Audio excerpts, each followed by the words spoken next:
Indiana Jones had but seconds to escape the ancient tomb, but it took mechanical effects expert Kit West and his crew almost 3 months to design and build the set's collapsing walls, shooting darts, and 800-pound rolling boulder.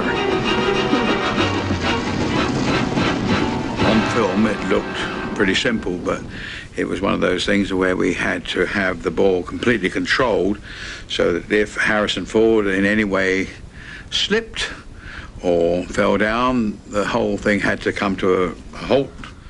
Kit worked closely with director Steven Spielberg during filming, setting barrooms on fire, exploding bullet holes in walls,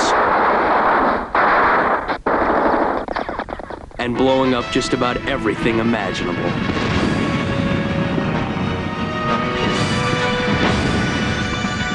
Those situations are relatively dangerous. You want everything to be very, very safe, but you also don't want to have to wait a huge amount of time to put the thing together and make it work.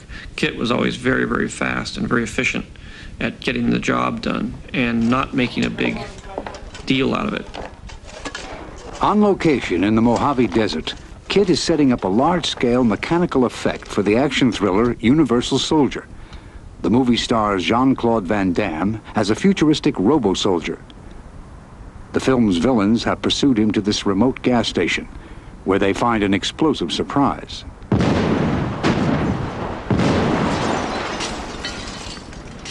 What looks like uncontrolled destruction is really an illusion. The explosion will be on the screen for just 10 seconds. But Kit and his crew have spent several weeks preparing every detail of the blast, down to the split-second timing. Plastic pipes set into the ground in front and back of the gas station are filled with 85 gallons of gasoline.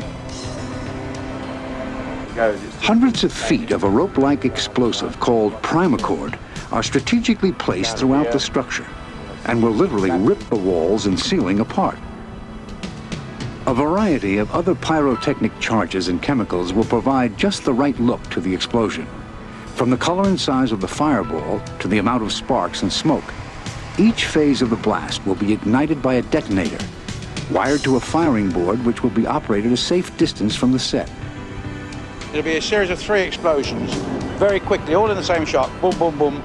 Kit has choreographed the blast so that the gas pumps go first, followed by the bathroom, and finally the mechanics shop. A cannon inside this pickup truck will also be triggered, launching the vehicle through the exploding roof. The set is cleared, and a final check is made to ensure all the explosives are properly wired.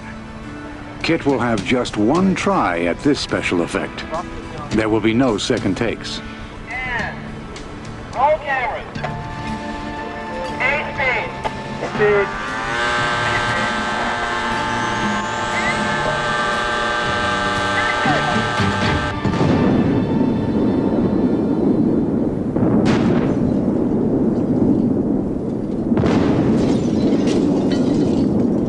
It's like first night jitters in the theatre when the curtain goes up, because you do have butterflies. When you press that button, if it doesn't go, you are in trouble. On the other hand, the wonderful thing is that if everything works well, you have that tremendous elation. You know, you're the number one for a few minutes. While spectacular effects like Kit's explosions are a staple of action pictures, mechanical effects actually have their roots in comedy.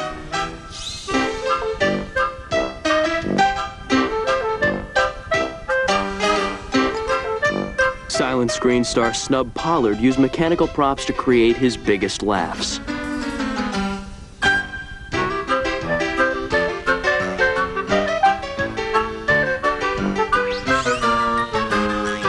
Buster Keaton employed mechanical effects to place his character in comically precarious situations. These effects became known as gags, a term still used today. And perfect timing remains the key to pulling them off. Roll plate, roll camera. Rolling, And here we go, and... Leslie Nielsen, a.k.a. Lieutenant Frank Drebin of the Naked Gun series, is carrying on the tradition of Keaton and Pollard. When anybody talks about effects in comedy, you automatically go back to the days of silent films. Buster Keaton, the stuff that he did with the building, for example, falling in, bango, and can you imagine, you know, having to be in an exact spot with that thing falling? Because if it missed by a fraction of an inch, you have a broken shoulder or a broken head. But what you do for the comedy, but that was an effect. The signature of the Naked Gun movies is the opening sequence, when Nielsen's police car, with the help of mechanical effects, takes a wild detour.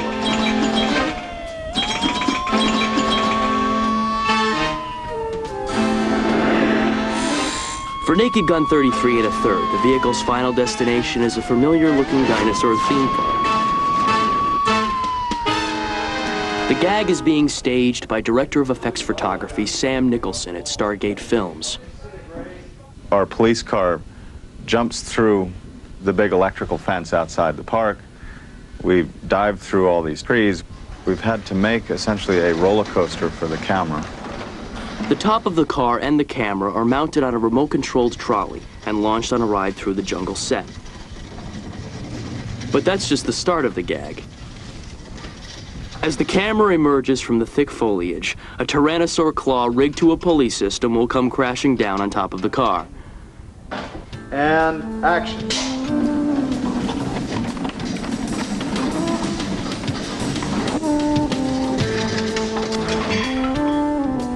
When you're the one who calls action, it's exciting. And what we do is we shoot it as filmmakers, and then we translate that experience out to millions of people.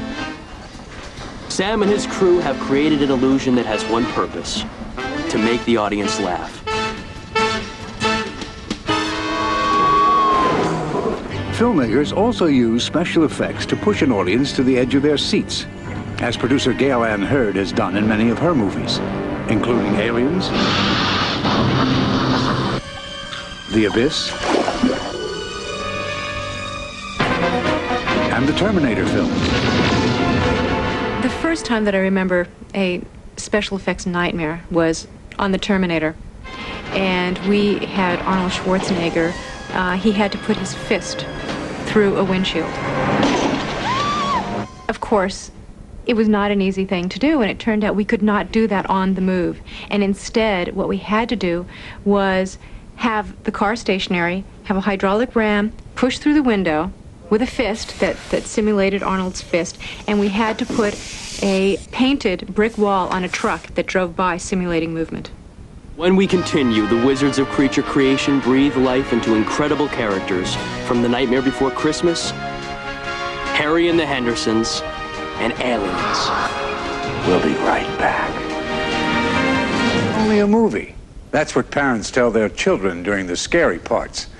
But somehow their reassurance is no match for Hollywood's creature creators. These are the artists and craftspeople who combine unlimited imagination and creative engineering to bring these fantastic movie characters to life. There are several techniques in the creature-making repertoire, one of which is special makeup effects. The makeup artist starts by taking a life cast or mold of the actor's face using a fast-setting substance called alginate. It is a messy process, but not as unpleasant as makeup used to be.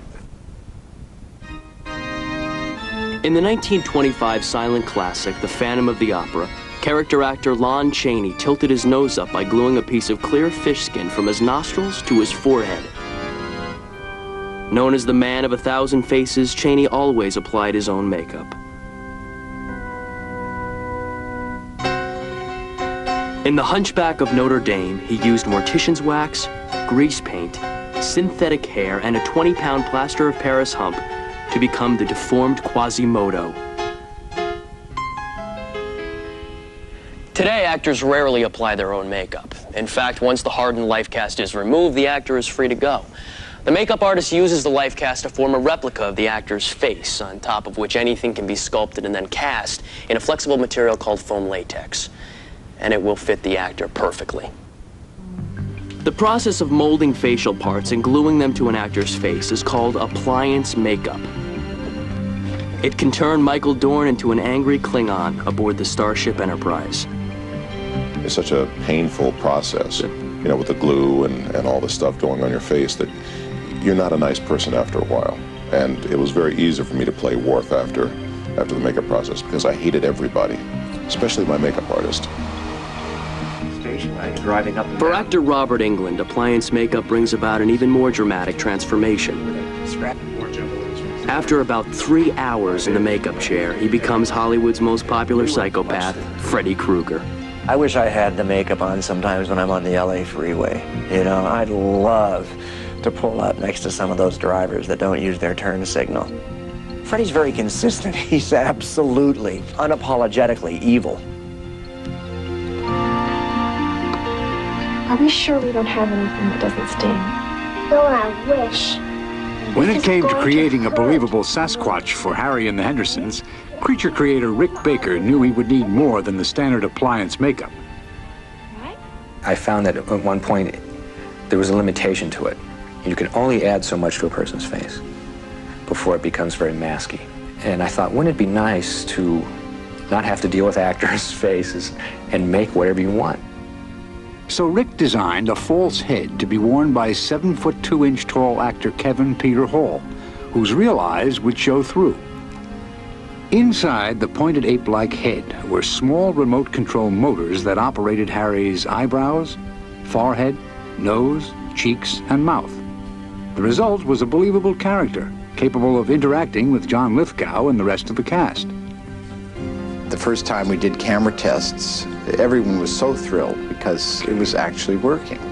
All this mechanics was pulling off the amazing trick of persuading people that this was a real animal. The audience makes that imaginative leap.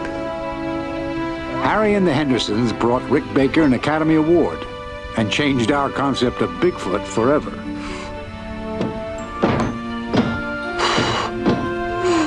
Good. Good. Does this mean we can keep him? But you're the Pumpkin King. Not anymore. While Sasquatch may have some basis in reality, the characters from The Nightmare Before Christmas come strictly from the imagination of filmmaker Tim Burton. In his previous movies, such as Batman Returns and Edward Scissorhands, he created eccentric personalities with special makeup effects. But when it came to bringing Jack Skellington and his ghoulish friends to life, Tim turned to stop-motion animation.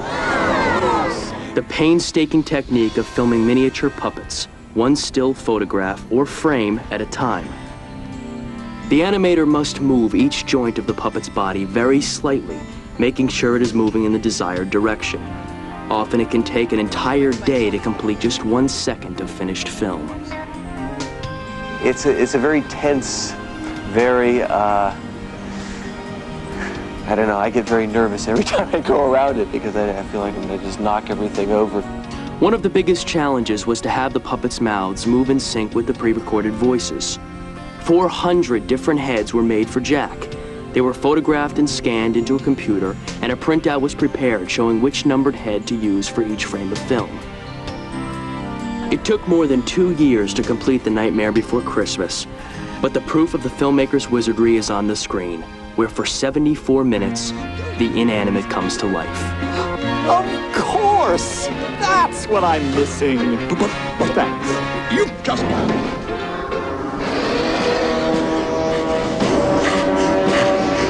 In a very different kind of nightmare, Sam Neill finds himself haunted by demons of darkness in the new horror film, In the Mouth of Madness. I like having a scare once in a while. I mean, I think that's fun, it's cathartic, and it's probably good for you. And that's why we have always, as a species, enjoyed scaring each other with scary stories.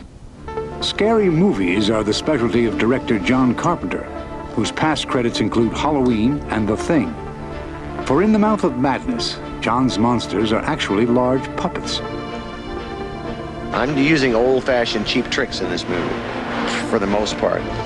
You know, rubber monsters in the dark that look like scary monsters, so I'm gonna go back to the old days. At KNB Effects Group, a crew of 25, under the supervision of creature creator Howard Berger, has spent the last 12 weeks fashioning living nightmares out of urethane foam and latex. The results of their labor is known simply as monster mass. When this creature's all put together up on location, it spans about 18 feet long and 18 feet across. It's going to take about 15 people to make this thing come to life while we're shooting.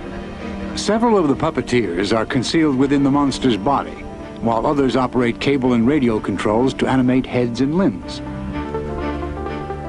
The challenge is for the team of puppeteers to work in sync, creating the illusion of a single beast with a clear goal, to track down leading man Sam Neill.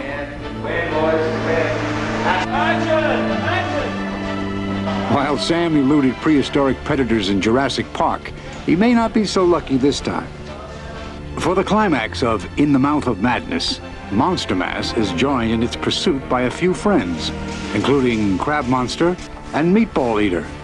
I like Meatball. He's a nice guy. He's got some ferocious gums going. The lesson of this movie is clear. With a somewhat off-center imagination, a few hundred pounds of foam and urethane slime, and a group of talented puppeteers, nightmares can come true.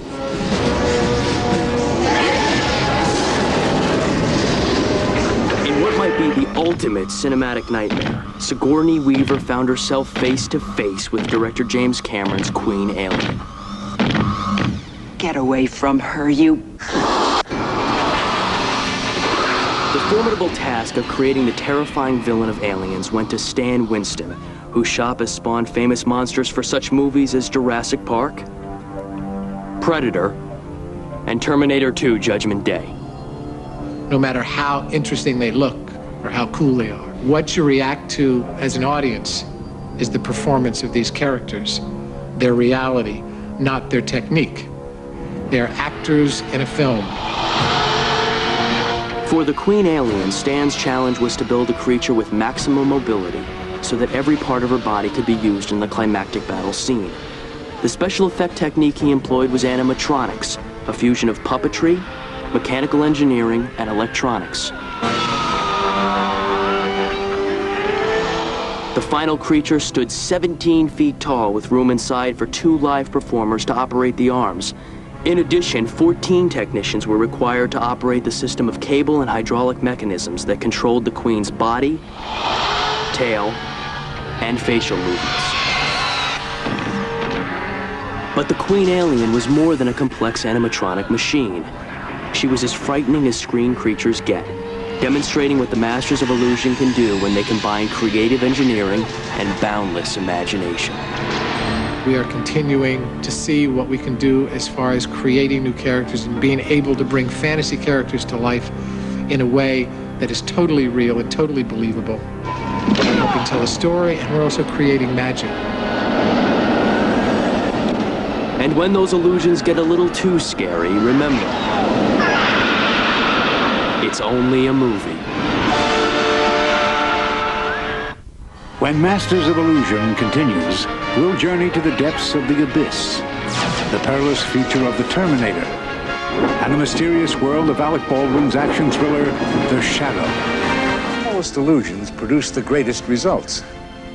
Using carefully crafted models and miniatures like this submersible from the abyss, the Wizards of Special Effects create some of the most exciting and seemingly impossible movie experiences. Cap 1, do you see it yet? Roger that. Found it. While many shots, including close-ups of the actors, were filmed in an underwater tank, these wide shots would have been too dangerous and too expensive to shoot in the ocean. The producers decided to film them instead in miniature on a dry stage at one of Hollywood's premier effects shops, DreamQuest Images. Shooting through smoke helped create the appearance of a murky underwater environment. The model's submersibles were suspended from a huge crane-like device and controlled like marionettes. As seen in this time-lapse photography, the sequence was shot very slowly to give the effects crew maximum control over lighting and camera settings. An entire day was required to complete just a few seconds on film. The biggest challenge for visual effects supervisor Hoyt Yateman was in figuring out a way to fit actress Mary Elizabeth Mastrantonio into a 2-foot-long model. Every time you come to work, you're faced with a new problem. And if you take that in the right attitude, it's an amazing and very refreshing type of business to be in because you're constantly being challenged to produce something new. In order to see Mastrantonio inside the cockpit, a 35mm rear projector was built that was small enough to fit inside the model. Film of the actress shot in a full-size submersible was projected, frame by frame, in sync with the camera. 11 months of planning and effort, added up to one very believable underwater illusion. Keep moving. Remember, we're on a tight timeline. Copy that.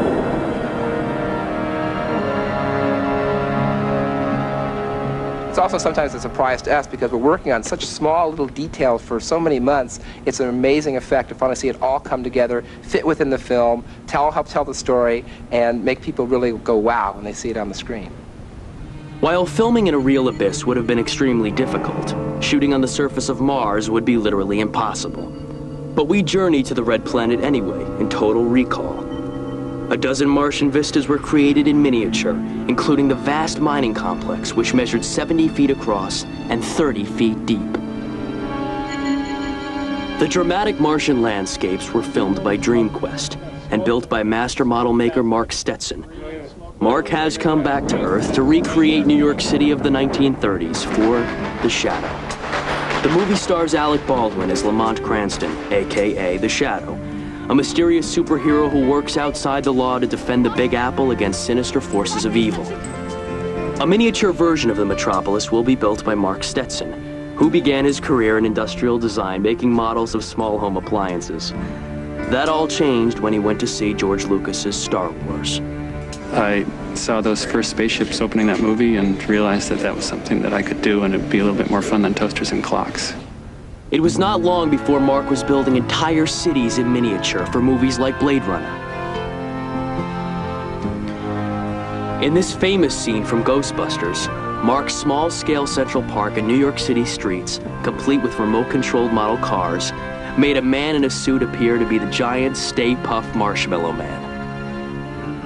The Shadow also includes several shots of Manhattan that could not be filmed in the real city. So Mark and his crew are building the Big Apple in 1/24th scale, half the scale size used for dollhouses. Since these miniatures are skyscrapers, they range in height from 10 to 20 feet and require more than 9,000 windows. Okay, stand by, everybody! Filming in miniature allows Mark to recreate the 1930s, weave the camera between the buildings, and even control the weather. Keep raining, keep dribbling. For this shot, sprinklers provide rain. Electric fans create wind, and flashing lights fill in for lightning. How's that for you, Dave? And a cut. By turning wood, plastic, and paint into a convincing illusion of New York City, Mark Stetson is carrying on the legacy of past masters of miniature magic. In Republic Pictures serials of the 1930s and 40s, brothers Howard and Theodore Lydecker built thousands of models, only to blow them into smithereens.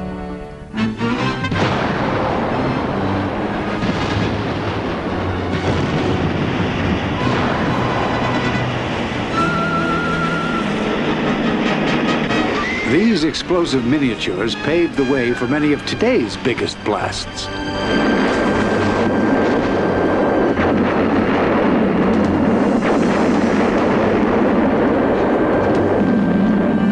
The explosion of the Terminator's gas tanker truck looks enormous, but in reality, the vehicle was an 8-foot-long model, carrying 3 gallons of gasoline. The explosion was originally going to be shot full scale, blowing up the actual truck driven by Arnold Schwarzenegger. But the location where the filming took place was next to a police munitions armory, and the necessary permits were denied. So a model replica of the truck was built, and the location's buildings, street, and parked cars were duplicated in miniature in the parking lot of effects house Fantasy 2. An even bigger challenge was the movie's future war sequence. Effects supervisor Gene Warren Jr. had to stage believable miniature battle scenes that would be combined with full-scale shots filmed with the actors.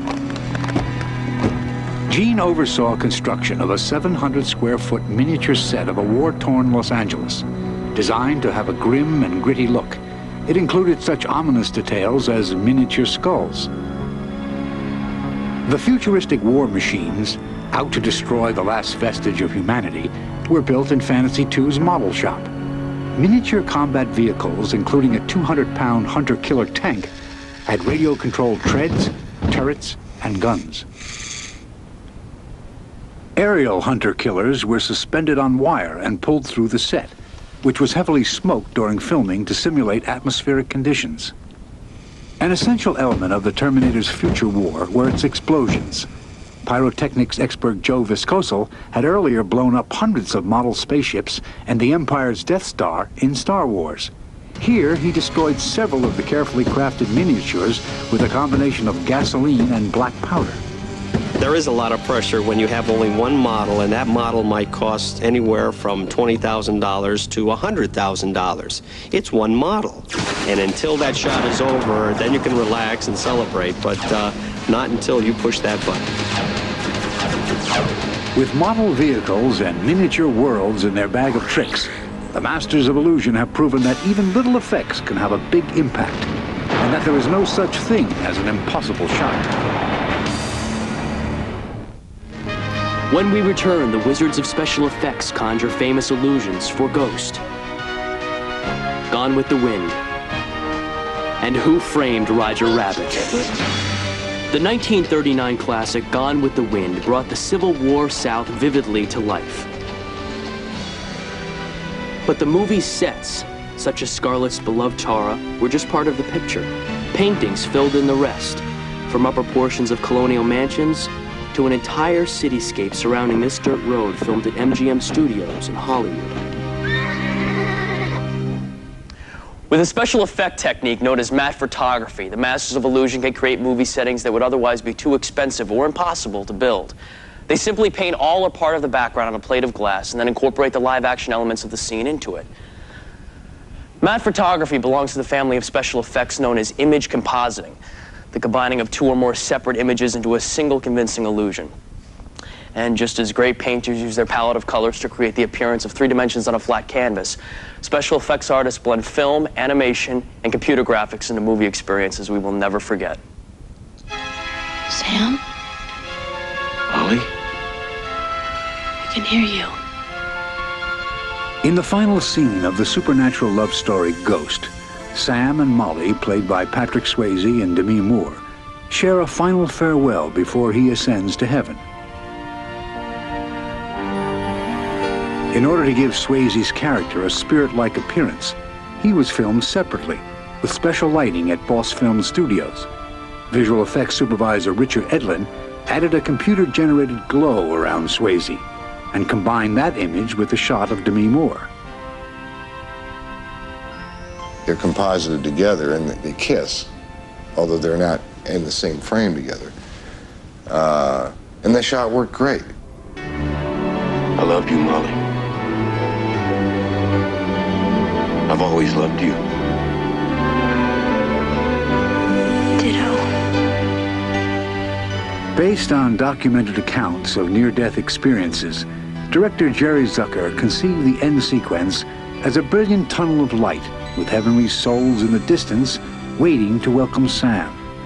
To accomplish the effect, Edlin employed the blue screen process, in which an actor can be isolated from the blue background and composited with separately filmed images. The final background for this shot combined dancers in white bodysuits and colored lights reflected off a shiny material called mylar. With the 2 stars filmed in separate places, the image on the screen was mere illusion, but the emotion we felt was very real. See ya.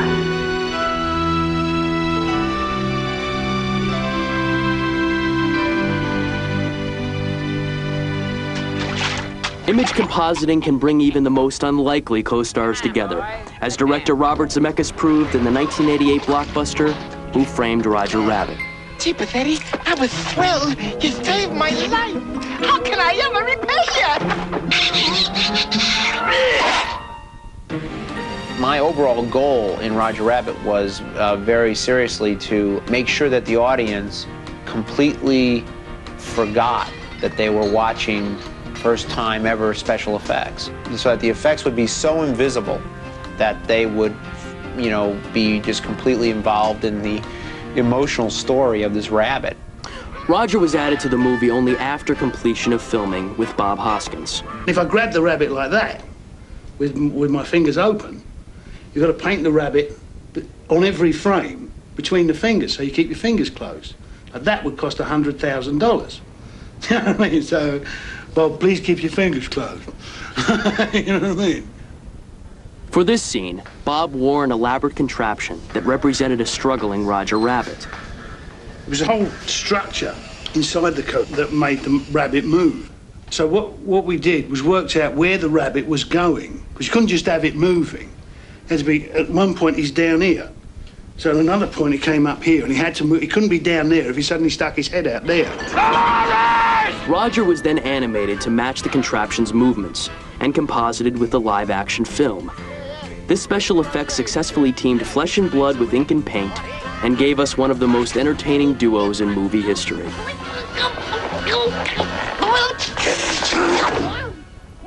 But tell me, Eddie, is that a rabbit in your pocket, or you just happy to see me?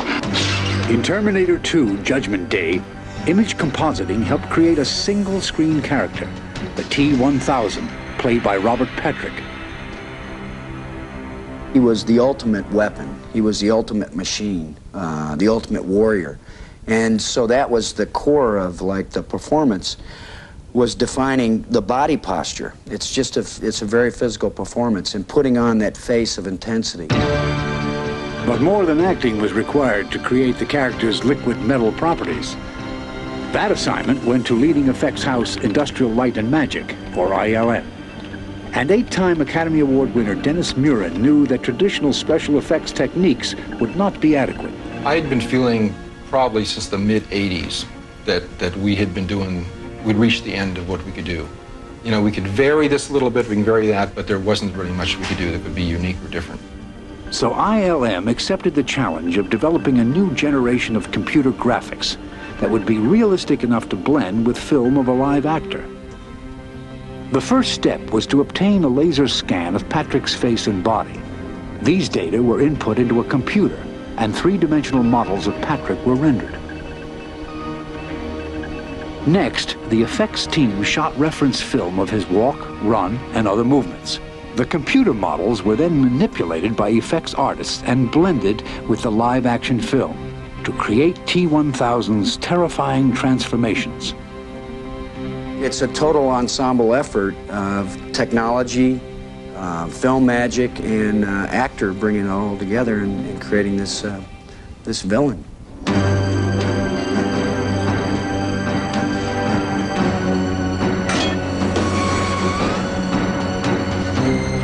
If we had any doubts about the qualifications of this new Terminator to go up against Arnold Schwarzenegger, ILM's groundbreaking special effects quickly put them to rest.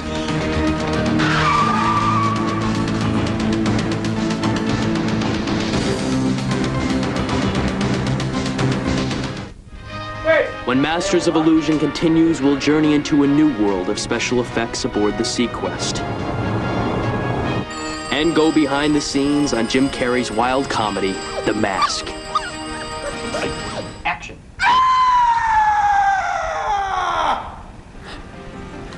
Oh, God. Jim Carrey's comedy, The Mask, combines the computer effects of Terminator 2 and the zaniness of Roger Rabbit. Jim plays Stanley Ipkiss, a bank clerk whose dull life is transformed when he discovers a supernatural mask. Stanley loves cartoons. He's always been into cartoons. And so when he becomes the Mask, there's a certain, at any time his eyes can shoot out of his head and things like that. It's that kind of energy. These are shots which even Carrey, with his elastic face, could never perform on his own. But I can grow a beard. Watch. No. A team of 25 animators at ILM is creating the computer graphics that will turn Carrey into a human cartoon character. Animation director Steve Williams is using many of the same techniques he employed to bring dinosaurs to life in Jurassic Park. There, right? This is the first time we're actually doing a film where we can use cartoon-type mentality. Traditionally, what we've done in terms of The Abyss and Terminator and Jurassic were more or less a paint-by-numbers process, where we had a storyboard to follow, and we knew we had to make it look realistic, and it was for the sake of making it look suspenseful or scary. Now we can really have some fun. It will take close to a year to complete The Mask's 100 computer graphic shots. The goal of the animation team is for the audience to not think about special effects, but simply to accept this character who just happens to behave like a toon. Computer-generated imagery is also revolutionizing television, where big screen type effects can now be produced on smaller budgets and shorter schedules. On Sequest DSV, Jonathan and I journey each week through an incredibly convincing underwater world. And while the giant submarine Sequest is actually a set at Universal Studios, the environment outside the sub is created entirely in the computer. For executive producer David J. Burke, relying so heavily on cutting-edge technology meant taking the show on and off screen into uncharted waters. You never get comfortable with it because it's new, but that's also what's exciting about it. And in the hands of skilled artists, you can put forth some very vivid images of a world that you can believe exists. At Steven Spielberg's Amblin Imaging, effects supervisor Jim Lima and his team of artists use a computer graphic system called the Video Toaster to design and animate fantastic adventures under the sea. Even if it's only for, like, 6 frames, 4 frames, you need to see these lights hitting and then an explosion. But ultimately, it takes more than computers to create convincing illusions. When a computer is turned off, it's nothing more than a giant paperweight. And I really believe that it's the person operating the machine, it's your own particular vision and intuition and inspiration that actually controls the device.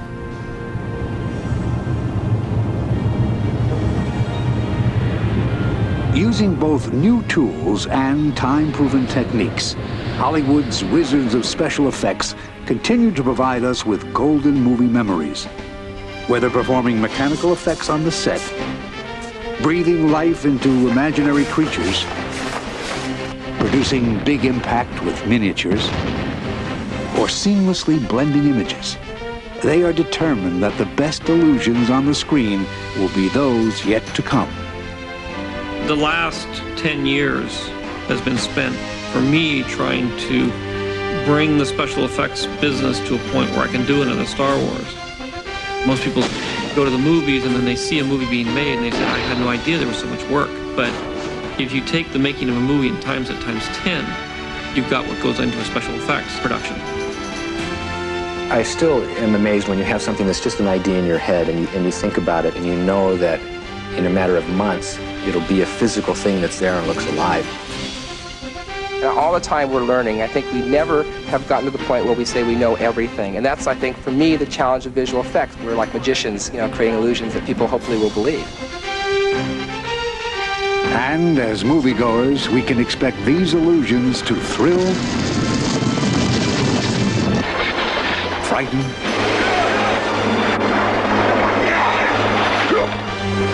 amuse, and enchant us. All we have to do is suspend our disbelief when the theater lights go down. And enjoy the magic of the Masters of Illusion. Thank you for joining us. Good night.